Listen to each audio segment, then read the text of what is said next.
5-point harness. Grandpa, get your ID. Shortly, because, ladies and gentlemen, it is showtime. You're listening to the Dirt Racing Podcast.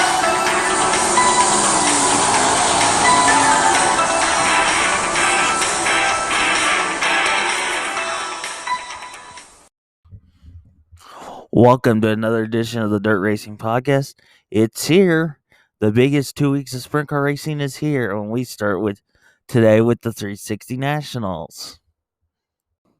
And here's how the format works, of course, as a reminder for 360 Nationals. Thursday night qualifiers and Friday night qualifiers are the same deal. The order will be qualifications, heat races, C, B, and A.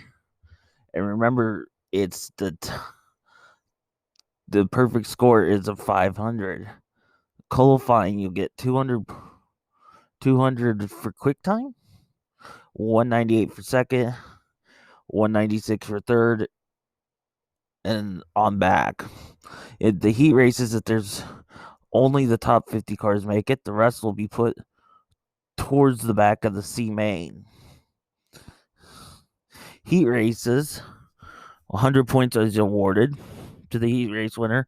It goes down by 3, so 97 for second, third 94, fourth 91, fifth 80 is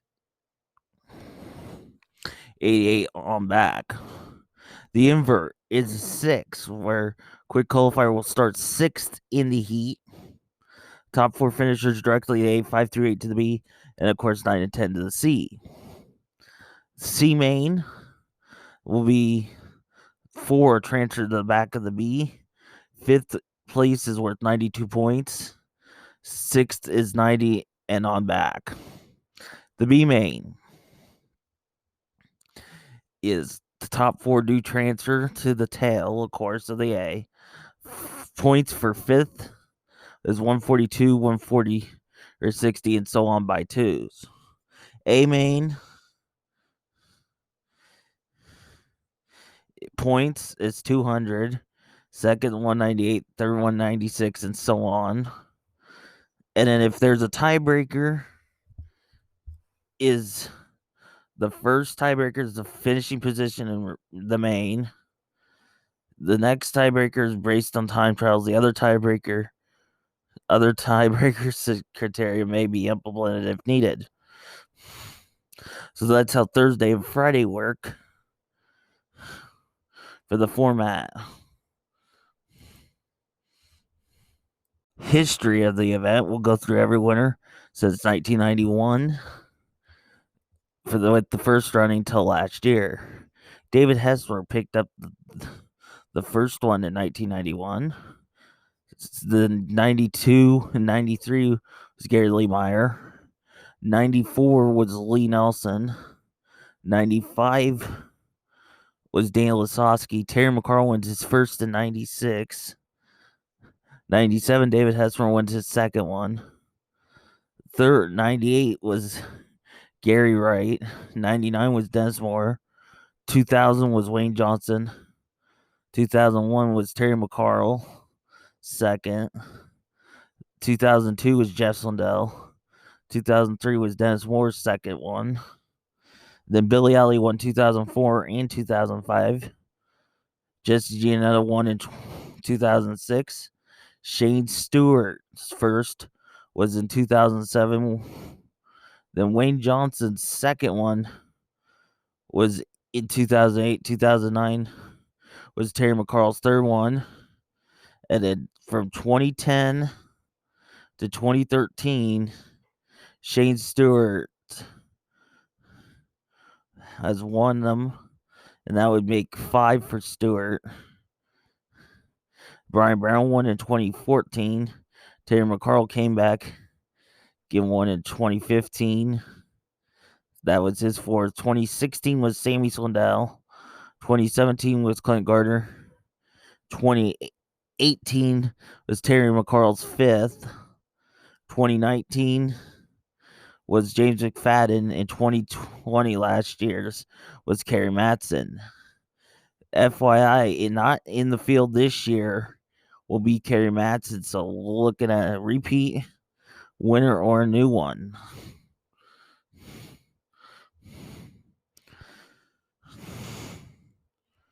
So that's the history.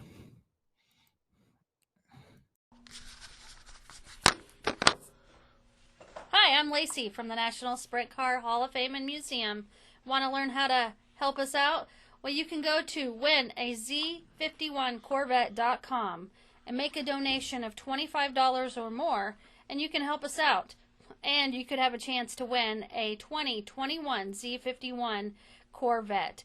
And that's not just any Corvette. It is an Elkhart Lake Blue Metallic. It's a beautiful, beautiful car, brand new, and it could be yours just by making a $25 donation or more.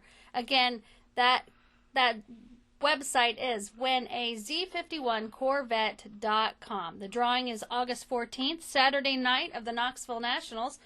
And you could be getting a call from one of us here at the National Sprint Car Hall of Fame and Museum telling you just won a brand new Z51 Metallic Lake Blue Corvette. That address again is winaz51corvette.com. Remember, next Saturday night, somebody's going to walk away with that beautiful Z51. It could be you. Now let's meet the drivers that are going in qualifications tonight. First of all, the 01 from Germantown, Tennessee. That is Sammy Sondel.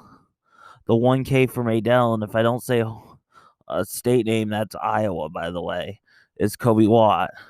A rookie from St. Joseph, Missouri. The 2 of Chase Porter. From Ottervolt, the 2F of Casey Fredrickson. The 2M from Polk City, Matt Morrow. The 4W from right here in town, Knoxville, is Jamie Ball. From Hanford, California, the 5H is Michael Facento. John Carney from Lubbock, Texas, in the 7. The 7 Taz, the Tasker Phelps from Pleasantville. The 8M of Cade Morton from Corrida, Oklahoma. The 09 from Teats, South Dakota, will be Matt Jewell. The 9 from Grimes is Ryan Giles. From Marion, Arkansas, the 9 juniors, Derek Hagar, while the 9M from Denver, Colorado, that's Ricky Montgomery. From Broken Arrow, Oklahoma, the car 11, that's Roger Crockett. From Sunnydale, Texas, the 15H is Sam Haverteeth. First of the Dirt Racing Podcast drivers from Tuna, that's 17A of Austin McCarl. From Fremont, California, the 17W, Shane Golovic. Another rookie in the field, the 18H of Todd Huberman. From Lispik, Ohio. Another rookie from New Mexico, Amargado. That's the 18W, Warren Wofford. A former winner from Grand Valley, Missouri, that's Brian Brown. From right here in town, that's from Knoxville, the 22, Ryan Levitt. The 22 Double M from Sioux Falls, South Dakota, that's Caleb Johnson. A rookie from Pleasant Hill, Missouri, 22S is Slider Help. From Knoxville, the 22X is Riley Goodnow. Another dirt race Paracast driver from Wattacanepa, Ohio, 23 is Devin Dobie. From Milo, the 23K, Rob Kubley. From Kingdom City, Missouri, the 24W, Garrett Williamson. The 24N, Nathan Mills from Bondurant. A rookie, the 24T, Christopher Throm from Sanborn, Minnesota. The 26 will be from Vasella, California, Corey Eliason. The 33 from right here in town, from Knoxville, the 33 of Alan Zoo. From Omaha, Nebraska, the 35L, Cody Ledger. The 36 car from Odessa, Texas, that's Josh Boffman. The 42P, a rookie, is Preston. From San Antonio, Texas, is Preston Peelmuter. from Flanders, South Dakota, the 51A of Elliot Amendal. The 52 is Blake Hahn from Sapulpa, Oklahoma. From right here in town, the 53 is Joe Beaver from Knoxville. The 53D, Jack Dover from Springfield, Nebraska. From Quasin, Washington, the 63 is J.J. Hinkle. Chase Dunham's a rookie from Lipstick, Ohio, at 66. From Winchester, Indiana, and Broken Arrow, Oklahoma, the 69, that's the other dirt racing podcast driver, Brady Bacon. And right here in town, the 70, Calvin Landis. The 83 from Sydney, New South Wales, Australia, or Prairie City, Iowa, is Lynn Jeffrey. From T, South Dakota, the 83H of Justin Henderson. And from Neptune, New Jersey, as a rookie, Kyle Reinhardt. Those are your scheduled qualifiers for tonight's qualifications.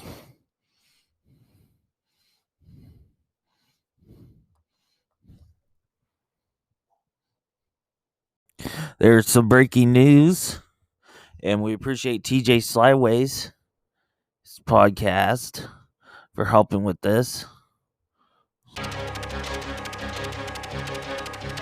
This is a TJ Slyways breaking news report. Big news from the world of outlaws today. Aaron Reitzel and Roth Motorsports found in violation of chassis inspection rules, big fines, suspension for Reitzel, lots of things going on there. One person that's been all over this from Sprint Car Unlimited, Jeremy Elliott, joins us. Jeremy, good to have you on. Oh, it's a pleasure. It's an honor to be on the show. Thank you. Yeah, I wish it was under better circumstances, but you've been on top of this thing for quite a while. When did you first catch wind of this potential problem with Reitzel's car? Late Sunday night, and then I called Outlaw headquarters on Monday morning, or Monday, probably mid-morning, maybe a little later. And, got the ball rolling, so to speak, as far as, asking questions and trying to find everything out. And then for the last couple of days, wondering when they were going to come out with penalties, and doing a lot of other, talking to a lot of other teams and drivers who were there, and just doing the fact-finding part of it. Yeah, and of course, if you haven't read, Aaron Reitzel suspended for 30 days from July 31st from World of Outlaws competition, a $10,000 fine, and a 1,000-point deduction from the World of Outlaw driver point standings. Jeremy, do you think the penalties are stiff enough for this kind of violation? Yes. You know what? The stiffest penalty that I think is that he has to pay $10,000 by August 28th. Yes, that's not very much lead time.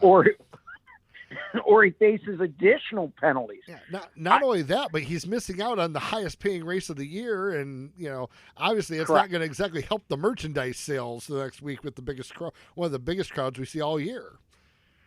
Yeah, I mean, to me, I know I don't have $10,000. I don't have $10 laying around, much less $10,000. So I don't. That's a stiff one. Yeah, no, I think the penalties are stiff. I think they're warranted.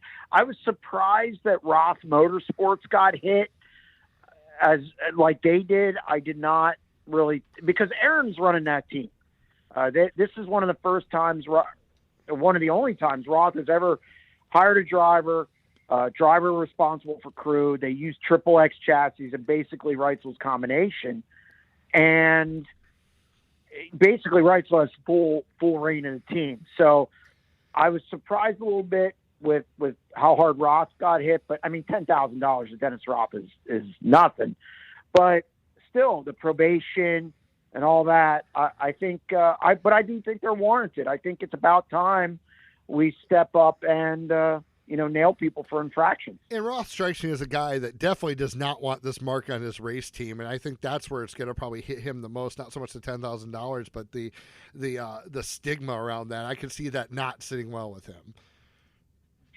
Yeah, I mean, and then it's on top of this isn't the first time this has happened.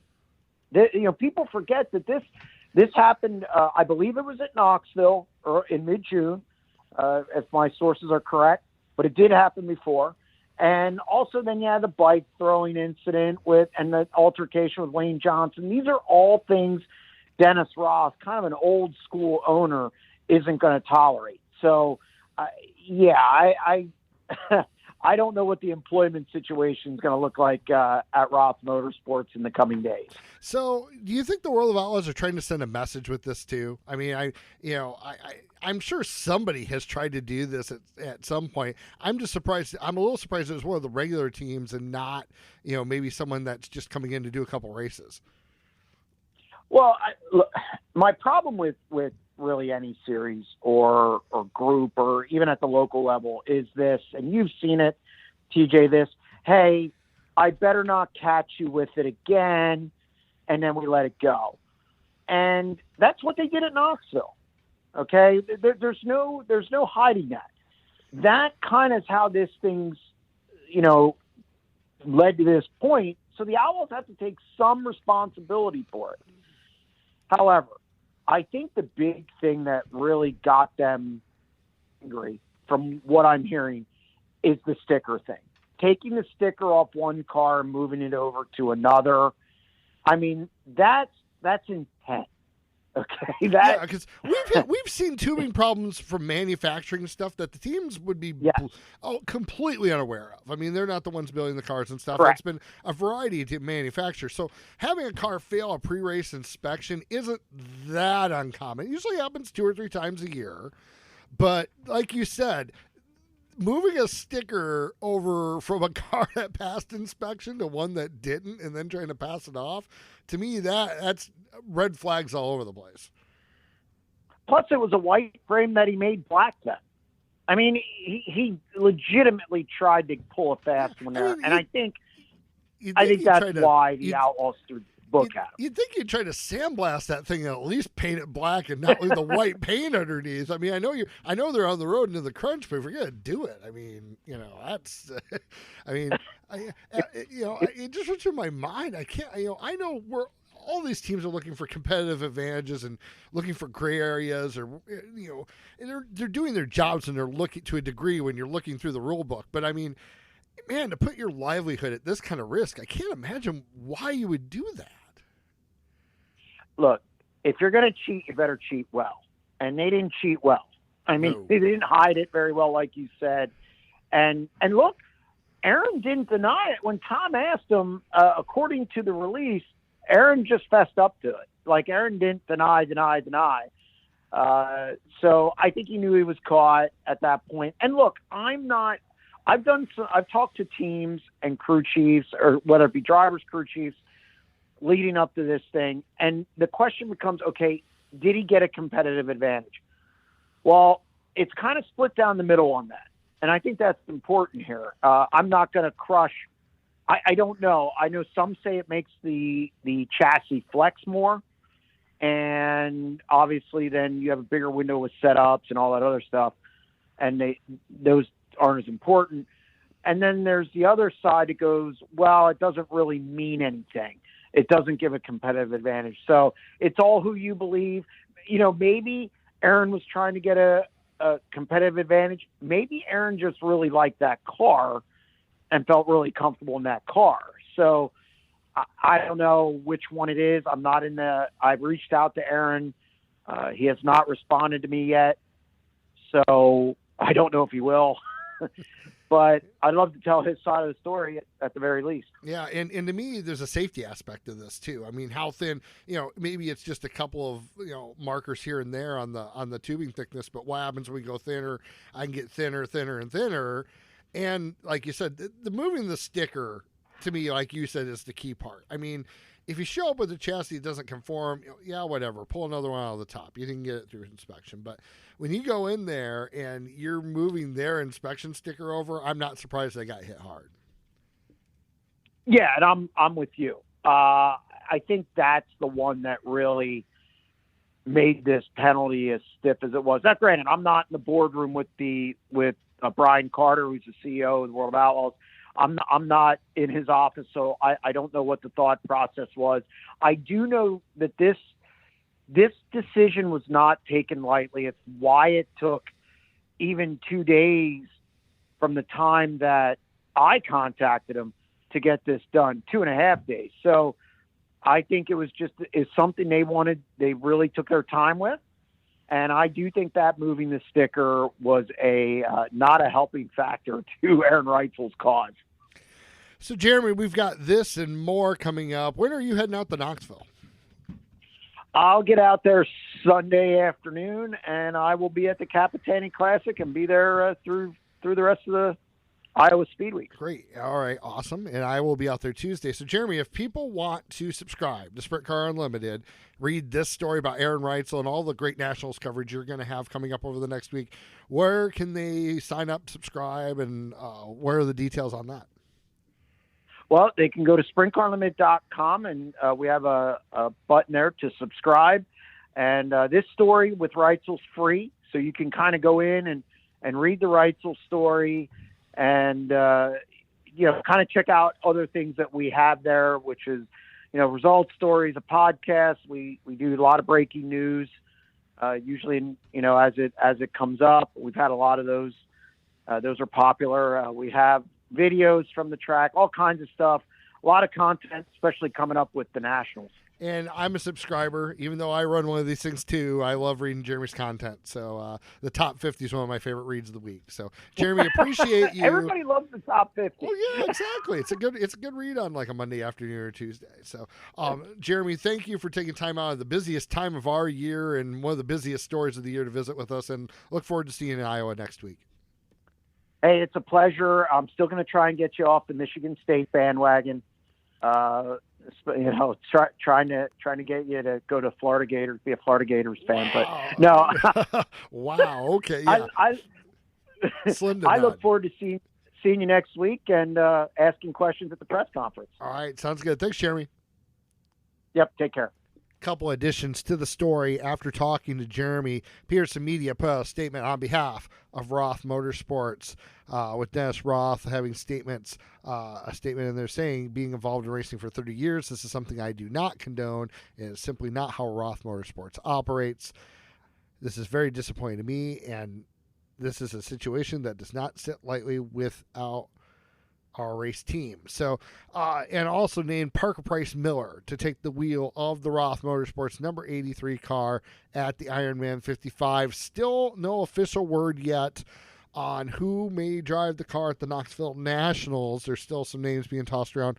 Also, no statement in the Roth Motorsports release on the future of Aaron Reitzel with Roth Motorsports. So a busy day leading into the biggest sprint car race of the year over the next 10 days, Southern Iowa Speedway and the Knoxville Nationals. Of course, we will have developing coverage on tjslideways.com, a new podcast next week, and lots of other coverage. So thanks for listening to this midweek breaking news podcast. Thank you and good night.